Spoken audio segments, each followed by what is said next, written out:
Alright, hi, I am Mira from the MINjas, and I will be teaching you how to do selective coloring. There are an endless amount of ways that you can do selective coloring, really, but I'll be showing you about 4.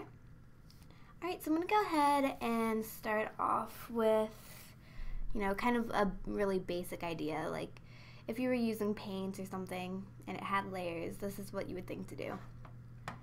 Alright, so I'm going to make a copy of the background by right-clicking or command-clicking if you're on a Mac, and then selecting Duplicate Layer. I'm going to call it Background 2. I don't know, it just sounds nicer to me. Alright, and then I'm going to desaturate the entire layer. So to do that, I will go to Images, Adjustments, and then Desaturate right over here. And then ta-da, it's all black and white. But this layer is above the background layer, which means if you erase this layer, the background will show through. So let's select the eraser. Alright, and then for my brush, I want to select this one, and it can be a little bigger, so I will click the right bracket, or I can go over here and actually move it. Let's go ahead and set it at 40. Alright, and then I can just erase that part of the image that I want the color to come through on.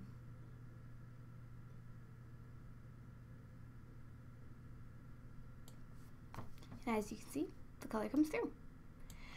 If you don't want it to look so choppy, if you want only part of the color to come through, you can change the opacity.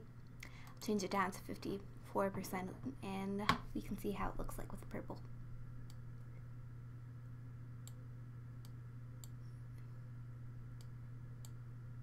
And as you see, it lets some of the color through, and you can really build up nice layers if you do it this way. Alright, that's enough for this method. Alright, the next one I'm going to show you is also pretty easy. I'm going to go ahead and duplicate the layer again, and this one will be background number 3. Alright, this one is my favorite method personally. I'm just going to go to Hue Saturation. I'm going to take down the saturation. So once again, it's all nice and black and white. And then this box right here is what you call a layer mask. And so if you click on it, you can edit it directly. And with a layer mask, white is the affected area, and if you color black on it, it won't be affected. You'll be able to see what I mean in a moment. So I'm going to take my brush tool and make it a little bigger than that again. 56 sounds good. Yeah, it looks like a good size. And then I'm going to go ahead and switch these over using this little arrow key right here. It'll just flip the colors for me. That way black is my primary color and white is my secondary. And then I can go in and it does about the same thing, except it's on one layer. So this can be really useful when you're doing this on a lot of layers. And then again, you can always mess with the opacity and the flow. The flow changes how much the effect actually happens. So let's see if I can make this leaf green.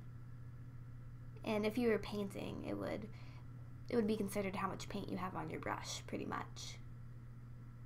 So get some nice effects with that. Take the flow over here, see how it looks in the purple. Nice and light colored. Yeah, but really just play around with everything that we teach you, because that's the best way to learn Photoshop. Just click buttons and see what happens. If anything happens, there's always Control-Z. Undo. Alright. And let's see. Another one I wanted to show you was taking your black and white image.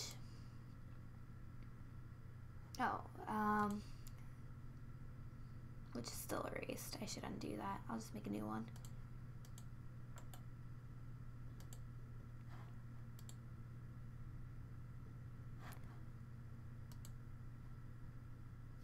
Image Adjustments Desaturate.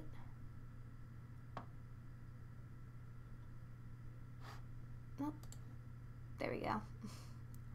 Alright, and then you can also create a layer mask here in order to do the same thing that we just did with the adjustments. The layer mask button is right down here at the bottom. It's this square with a little hole in it, and it just simply adds a layer mask to your selection, and then we can go back, have the brush selected, have black selected, and ta-da! It'll do the same thing. Which, personally, I think this is better than just erasing the background, because you can always go back and undo it. Say I want the middle of that to be black and white for some odd reason. All I have to do is switch over to white, color it in there, and now it doesn't have the effect. So, and one last way to do black and white. I'll just go to the background for this and hide every other layer. Alright, let's use the magnetic lasso for this, which is that tool right there. And let's go ahead and this time we'll make this one be the one that stands out. Alright, with the magnetic lasso you just need to click once and then drag your mouse around the object you want selected. Alright, now it's selected that object. Now if you wanted that to be black and white, right now you would go to Image and then Desaturate. But I want everything but that to be black and white. That way it's the selective color and the focus is on the middle of that flower. So what I'm going to do is I'm going to go to Select and I'm going to go to Inverse. And now everything but right here is selected. So what you want to do now is go to Image and then Desaturate. And there's always other ways that you can desaturate it as well, but this is just the easiest for me right now. And then ta-da! But as you can see, it's still pretty choppy, so I'm going to show you how to fix that. And this is always useful when making any type of selection. Alright, so I'm just going to go ahead and Control-Z, or Command-Z on a Mac, and I only did that part, so let's step backwards. There we go. Alrighty, so if you want to make it prettier and not as choppy, basically what you need to pay attention to is the feathering right here. And what the feathering does, it'll select in a gradient the area around it. That way, you know, it's not as just harsh. So I'm going to select or set the feathering to, let's say 20 pixels. That might be too much, but we'll have to see. And then go ahead and reselect this. And also when you're using the magnetic lasso tool, if you just click, it'll add an anchor point for you. That way if you see it's not cooperating right there, I can just move it and click. Alright, so there's a nice little selection. And let's see, it should be nice and feathered for us, so let's go and inverse it. And then let's go ahead and desaturate it, and ta-da! Nice little color selection for you. Hopefully this was useful. If you have any questions, you can always email it to the MINjas, put it on the YouTube comment section, and we will make sure to, you know, answer them. Oh, and this picture should be on the website if you wanted to use this exact picture.